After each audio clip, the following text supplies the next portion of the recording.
So why I wanted to do this video right now is because through Thanksgiving and Christmas, I've seen an uptick in COVID cases. And I just wonder what that's going to look like if we're going to see the same presentation of long haulers like I did the previous 2 years. I still have patients who suffer from the first round in 2020, 21 of long haulers COVID symptoms with ebbs and flows.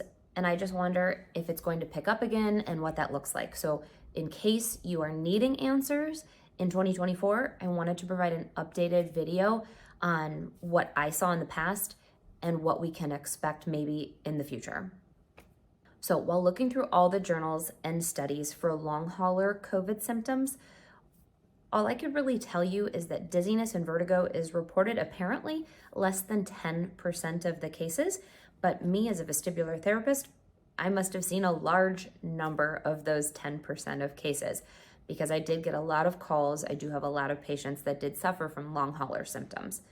And it felt like at times my patients were just guinea pigs. Their symptoms were being recorded and reported, but no real answers were being given to them about why they're having symptoms, what is going on, or what they can do about it. So here are a couple stories of what I experienced as a vestibular therapist with my patients and what we could do about that. So first of all, with long haulers, I think it's important to identify that dizziness can come from 3 different forms, just like with any other kind of dizziness. You can have central vertigo, meaning of the brain. You can have peripheral vertigo, which means that is damage to the vestibular nerve or the vestibular complex with the hair cells itself. Or you could have systemic causes of dizziness, meaning of the body or organs. So think of blood pressure, musculoskeletal injury, or cardiac. First, I want to tell you about Cheryl. Cheryl was middle-aged, mother of 3, which 2 were at home. She was working from home, but also working in the office. And when she had COVID, she was vaccinated. She did have a history of migraines, BPPV in the past, and had a very stressful job. When she was affected by COVID, and I first saw her, I think she was 6 to 8 weeks post-COVID. She was in a wheelchair in her home when I first arrived. She could not get up. She was constantly dizzy. Any motion made her uncomfortable. She was highly anxious, symptomatic all the time, couldn't work, couldn't take care of her family. So with examination, I realized that she actually suffered from vestibular neuronitis or a hypofunction of the inner ear and 3PD on top of what she was going through. So 3PD is that constant, vague sense of dizziness that's worse with visually busy places, big stores, action television. And then the neuronitis is going to be quick seconds of like a quick spin when you move your head, bend over, that after the BPPV was rolled out, we knew there was no longer positional dizziness. I knew it was the hypofunction. So what we started with her was gaze stability exercises, sitting in the wheelchair and then standing, eventually a foam pad, then to walking, and finally outdoors as able. We also started incorporating grounding and balance exercises. So when she was in visually busy places, that she would be able to ground, kind of distract from that visual input and start to trust her inner ear again. So it was a very slow process. I think it was in the neighborhood of 12 to 16 weeks that we kind of started with baby steps, getting her out of that wheelchair, getting her to trust her body again, and then slowly, incrementally increasing that function over the following weeks until she could finally drive again, go into Target, go into the grocery store. We used guided imagery, we used mindfulness. We kind of thought, what does it feel like to go through Target? What does it feel like to drive again? It was a very individualized program. It was a very intensive program and slow, so she could get back to feeling safe in her body again without flaring up her symptoms. That was probably one of the most severe cases I saw of dizziness post-COVID with long haulers. but we got her better with vestibular therapy, and she is back to working and taking care of her family without functional limitations as of this day.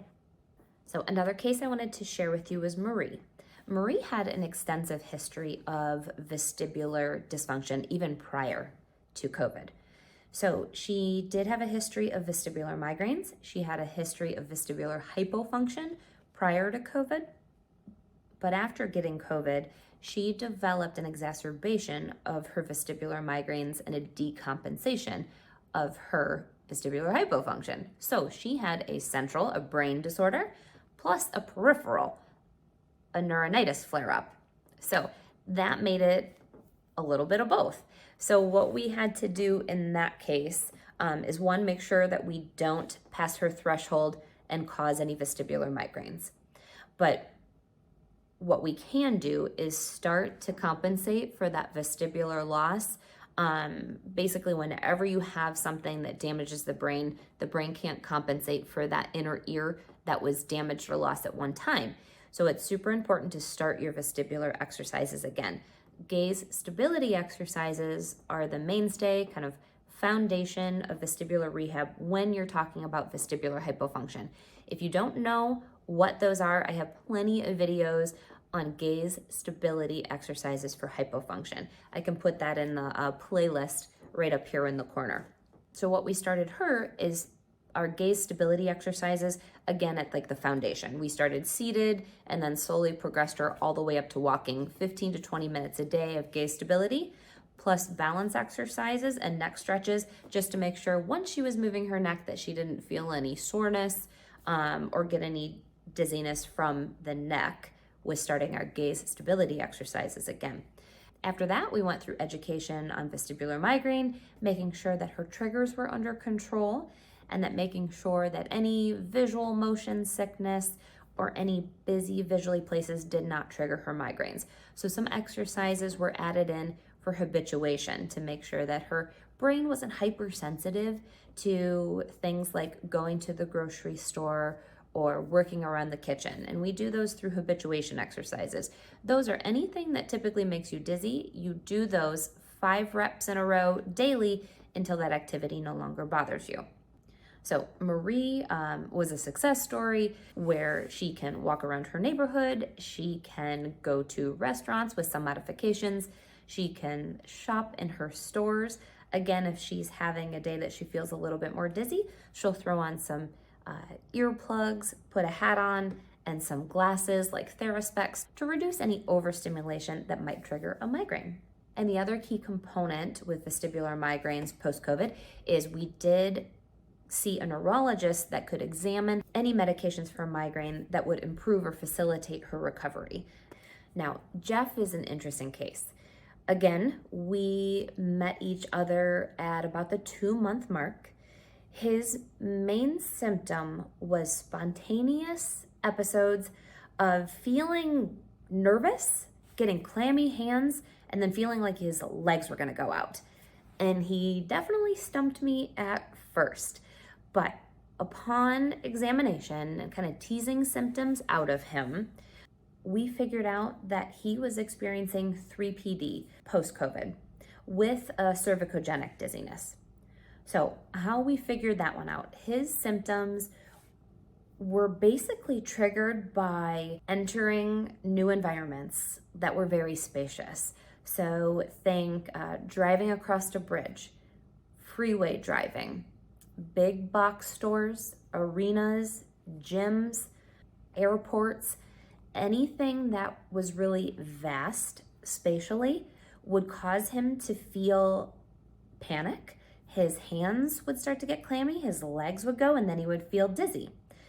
But if I had him ground and maybe just hold onto a railing or have his wife hold his shoulder when he walked in those big expansive places, his symptoms would go away.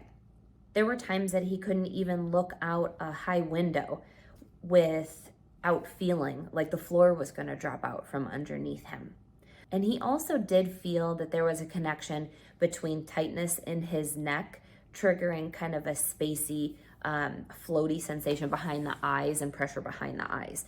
So the approach that we worked with him, definitely manual-based therapy for his neck contribution. We worked on grounding and balance exercises so he could feel that somatosensory support of his environment. So if his eyes were playing tricks on him in a big arena, for example, that he could focus on his feet and his body giving him support. And then lastly, we focused on gaze stability exercises. So when the inner ear should be functioning, that it worked appropriately. Now, what I can say is we have been able to tackle those symptoms and keep them at bay for months at a time. But when he has exacerbations of stressful periods in his life, we do see some of those symptoms come back. So we do know that there's a relationship between anxiety and dizziness.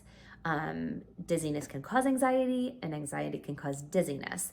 So we're also adding into our plan of care meditation, yoga practices, and other things like Tai Chi or acupuncture to see if we can decrease that anxiety component of his dizziness, definitely in stressful times, so we don't have these ebbs and flows in our 3PD. Charles is another patient that I saw post-COVID. He was 6 weeks post-COVID, and there were some indications in the research that I had been seeing increased incidence of BPPV, or benign paroxysmal positional vertigo. Again, that is your classic, I lay in bed, I spin for 30 to 60 seconds, I roll in bed, I spin, I get up, but then generally I feel maybe a little wonky, but fine, and can carry out my day-to-day function. So BPPV, the hypothesis is the viral particles can go into the hair cells. They have the same receptors that COVID can kind of latch onto and cause damage in the inner ear. The hypothesis is that damage makes that sticky pad that the crystals are supposed to stick onto less sticky. You go and lay in bed at night, that those crystals don't have anything to stick onto. They can fall into the canals, causing your positional vertigo. So based on the history and exam with Charles, pretty classic presentation. We went through what was causing his symptoms. It was all short duration. It was based on position. It happened to be post-COVID. We treated him for left posterior canal, BPPV, in 1 to 2 sessions. With the Epley maneuver, his symptoms have been resolved since. But I did want to let you know that long haulers post-COVID and BPPV are linked, and we did see an uptick in BPPV post-COVID. Now, let's switch gears to more of a systemic cause. So Kelly called me with about 3 to 4 months post-COVID of dizziness upon position change, but it also included shortness of breath and rapid heartbeat. So when I hear something like that, where a patient feels when they stand up and it's not a spinning sensation, but more of a syncopal, like they are going to pass out. They also have rapid heartbeat, maybe a little short of breath and anxiety. I naturally think of something called POTS, which is postural orthostatic tachycardic syndrome. It is an autonomic nervous system dysfunction that has seen an uptick with long hauler syndrome. So that is something that, 1, I helped her identify. 2, we made sure that we referred out to the proper cardiologist and team for POTS so she could get testing for that, including an tilt table test, cardiology testing, and after we got the all clear, we could start our exercises.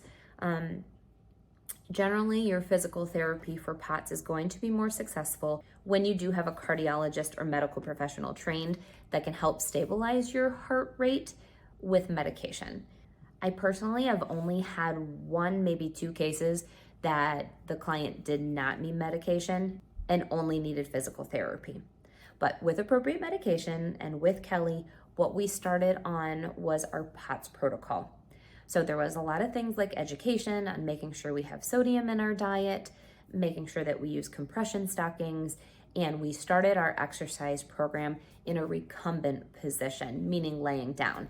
So POTS protocol calls for, and you can do some research on this, but POTS protocol calls for doing exercises, big muscle group exercises in laying down, keeping your blood volume high, keeping nice sodium levels in your system. So when you do stand up, it can help to start to regulate your nervous system. So when you do stand up, you don't feel that blood pressure drop and you don't have fainting or a syncopal sensation. So luckily with her, she could tolerate the recumbent or laying down program that we worked into bike. And then after months, we could work to standing exercises, which is the main goal, of course. But the dizziness definitely is harder to treat. It needs a collaborative approach with different physicians and a lot of education. The last case I wanted to share with you was Chris. He had a peripheral involvement with his post-COVID dizziness. This was called Endolymphatic Hydrops. Chris had a very specific, different type of presentation. He complained of ear fullness, popping and pressure in his ears, some hearing loss, and it felt like when the fluid or his ear was full, he would feel kind of dizzy and whooshy in the head. There's something with the inflammatory process in post-COVID. They're thinking that the cytokine storm, so more inflammatory markers in your body, can actually increase that histamine and inflammation, back the fluid up in the inner ear and cause like a plumbing backup in the inner ear per se, where it can't drain and you will get dizziness from the endolymph being too much in the inner ear. And endolymphatic hydrops is the easiest way to explain it, is almost like a cousin to Meniere's, where if the fluid gets too much, you can actually get spins of vertigo. But if you have just a mild or moderate amount of endolymphatic fluid that is built up, you'll just feel kind of woozy in the head and have that ear fullness. So what we did with him, we did an endolymphatic hydrops diet, which included low sodium, included maintaining regular, small, frequent meals throughout the day and not flushing his system with a large amount of sugar, fluid, or salt. And we also collaborated with an ENT. We also added in gaze stability exercises. So if there was any damage to that inner ear nerve, that the brain could then compensate for the dizziness between the left and the right ear. So hopefully you found that information helpful with the different presentations with long hauler post-COVID syndrome. As you can see, I saw a myriad of different symptoms ranging from central nervous system issues to peripheral issues to systemic, meaning all over body. The most important thing that I can tell you is to get a full workup if you do have dizziness post-COVID. And it depends on your origin of symptoms. If it's central, it's going to be more appropriate for neurologist and then probably vestibular therapy. If it's peripheral, you're going to want to work with a vestibular therapist, an audiologist who's well-versed in dizziness. If you have not gotten a video nystagmography test or a VNG, that's probably step one. It's going to help identify if you have a peripheral or central cause to your dizziness.